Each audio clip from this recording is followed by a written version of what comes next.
Don't Flash the Toilet by Astronaut Lab asked. Seriously, please read this if you live in an apartment complex. I know this will seem humorous to many of you, and others will simply dismiss this as fantasy. But let me assure you, I've seen what happens with my own eyes. And if I could scratch out the memory of what happened that day, I swear I'd claw out my brain with my bare hands. You all know that I can't disclose the address of the apartment that I work for. It's not just posting rules that I'd be breaking. It's also the contract I signed with the landlord. There are two very unusual clauses in it. The first is that I never use the bathroom in the basement. The second is that I never flush that toilet, even if I don't use it. Don't flush it for the sake of curiosity. Don't clean it. Don't make it dirty. Don't let anyone near it. And don't let anyone flush it. I literally laughed out loud. Then I looked at the financial penalties if I broke those two rules and took it more seriously. I wanted the job. The salary is more than I expected, and I enjoy working as a handyman. I was offered the job and wasn't even going to mention those two odd clauses when the landlord brought the topic up. You read the part about the toilet in the basement. Yes, I did. And I'm satisfied with the private bathroom that comes with my office, thank you. I see no need to use the one downstairs. The landlord leaned across his desk and stared at me with his dark black eyes. Flushing the toilet is a death sentence. Do you hear me? If you're going to work here, you're going to help make sure no one else gets killed. He was spooking me out.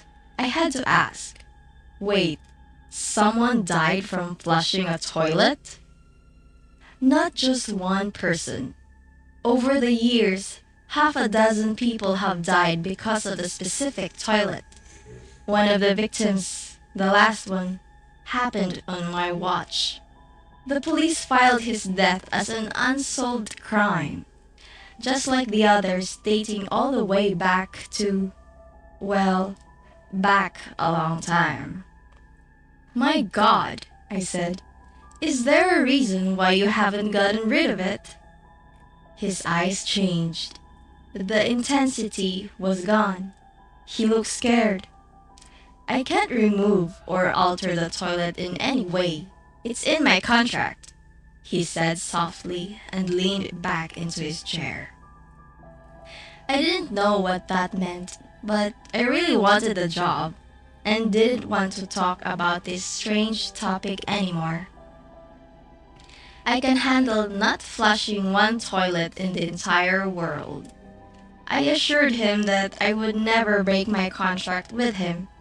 He offered me the job. A year later, the toilet found a way to get my attention. Up till then, we had no problems. I had been down there 2, 3 times a month to do small tasks or stock stuff. The basement seems much larger than all the other floors, and the bathroom is a small closet-sized room in the farthest corner from the stairs. The elevator doesn't even come down there, as if the building was originally constructed to conceal the underground cavern. I was unloading some extra air conditioning filters along the wall when I noticed a red mark on the floor. It was blood. One of my rat traps was missing. I had placed a few of them around the basement when I found rat turds earlier that month. The blood trail led me into the depths of that pit where the lighting is bad. And I knew where it was taking me before my eyes verified it. The blood trail led to the bathroom. There was a small hole between the closed door and the rotted frame. The dying rat had gone through the hole and was in the one place that I feared to go. But I couldn't leave a dead rat in there. It might have stunk up the basement. That's what I told myself. But I dare confess that curiosity may have got the best of me too. I opened the door and stepped half inside while I searched the wall for a light switch. The room was pitch black, making the rest of the basement seem lighter. I was starting to panic when I couldn't find the darn switch when I saw it. I went for it and took one big stride inside the small space and grabbed a hold of the metal chain that hung from the ceiling and yanked on it. Inexplicably, the light above my head still worked as the room lit up. I hadn't realized I was holding my breath until I let out a long sigh of relief. The front and side walls were wood, but the back wall was brick. Old brick with dried globs of mortar that looked like massive lesions. The toilet was also made of bricks, perfectly carved stones that formed a wide base along the floor. There was no lid or back. The disfigured wall appears to have been built after the toilet structure as a back support. The hole in the center of the stone toilet is carved in the shape of a hexagon. The rat's blood trail leads across the floor and ends at the toilet. No trap, no rat, just blood.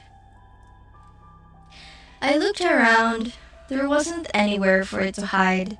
There's no sink or trash can in there. No toilet paper either. There is only the toilet. I moved closer to see if there was any trace of the rat and trap having gone down the drain. Nothing. I leered into the belly of the toilet. Understand this. At this point, I was not fully in control of myself. It was as if I was slowly fading into a dream and witnessing my actions, not controlling them. I watched my hand reach for the stone lever along the left side of the toilet. It was as wide as a wallet and smooth like marble under my fingers. It's a death sentence, I thought, fighting my way to regain control. The landlord said it was a death sentence. It took all of my might to resist pressing down on the lever. A weaker person would have flushed. I ran out of there and went home early. After I calmed down, I rationalized what happened. I hadn't been sleeping great the last few nights. That's what I convinced myself. No need to freak out and no need to tell the landlord. I just needed rest. That night, I didn't get any. All night long, I laid in bed with a disturbing ache in my gut. It was the toilet. I could feel it beckoning me. It was 2 weeks before I had the courage to go back down there. The rat's blood was dried up and the light was still on. I pulled the chain, closed the door, and went back to ignoring the toilet.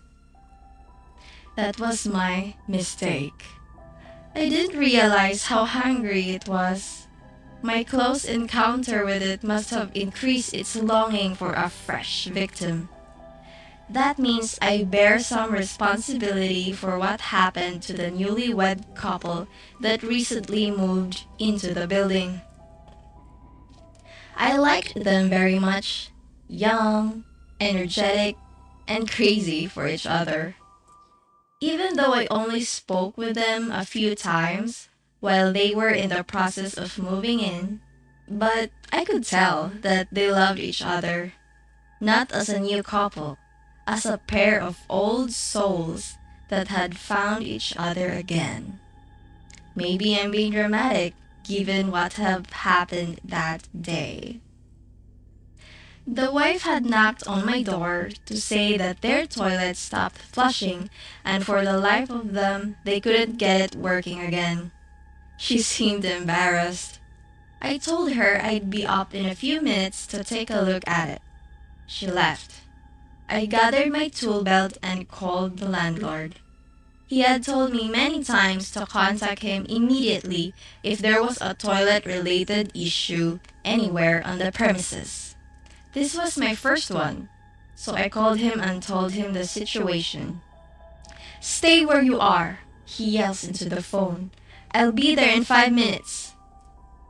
I waited for him by the entrance. When he arrived, we went straight to the newlyweds' apartment and knocked on the door. The wife opened the door with a pleasant expression on her lovely face. But when she saw that the landlord was with me, she suddenly looked guilty of doing something bad. "Oh my gosh," she blurted out. "You gotta be kidding me. He got in trouble for that?" The landlord looked at me, and I shrugged my shoulders. He turned back to her and said, "I'm here to inspect your bathroom with my maintenance man. I'm not aware of anyone being in trouble. I assume you're talking about your husband?" She giggled but didn't give any answer. She only looked more guilty of something. "Get him, please," he said. "He's not here," she replied, followed by an uncomfortable giggle. "What do you mean? Where is he?" "Well, our toilet broke over an hour ago and he really had to go, so..." The landlord suddenly grabbed the woman by her shoulders, startling her. "No, where is he?" "We're sorry," she said. "You made such a big deal about us not being allowed to flush the toilet in the basement when we signed our lease that we thought it had to be a joke. And like I said, he really had to go." The landlord took off running. I instinctively ran behind him as the terrifying thought once again filled my head. Flushing the toilet is a death sentence. I was out of breath by the time I entered the basement. The landlord was standing in front of the open bathroom door with his hands up in a calming stance. The light was on, and beneath it stood the husband. He had his hand on the stone flushing lever. He looked at us and smiled. "Don't do it," pleaded the landlord. "I have to know," replied the husband, and then he flushed the toilet. That's when the wife entered the basement and stood right behind me. The two of them were so in love. You could tell by the way they held each other's gaze, as a loud flushing sound emitted from the bottomless pit, despite the fact that no water circled the bowl. No, the toilet was dry, but still flushing. The four of us stood there without moving, and then I saw it in the husband's face. An expression came over him that I can only describe as pure horror. He was still looking at his wife behind me when the landlord turned to face my direction also and gasped at what he saw. I heard strange sounds at my back, wheezing, gurgling, and splashing. I turned around face to face with the wife. The toilet was draining all of the water from her. She was soaking wet as her pores pushed water out from every cell in her body with such force and speed that a large puddle was forming beneath her feet. Inside, her organs were suffocating and imploding. Her eyes gushed water out as she choked to death in seconds.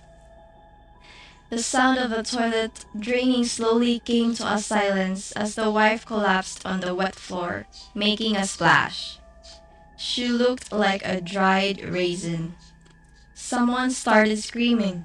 I think it was the husband. Maybe it was me. Maybe it came from my head. All I know for sure is that flushing that toilet is a death sentence. Not for whoever flushes it, whoever that person loves the most. That's who dies. The ones we love the most. And it can't be stopped. I know because I was here as the cops came and declared her death an unsolved case. The landlord and I had to clean the newlyweds apartment out for new tenants. The husband went mad and checked into a clinic. Their love story turned into a nightmare. And I worry for you out there. Who knows if there are more of them? They might even look different. Maybe they're starting to work together. I need you to believe me when I say that.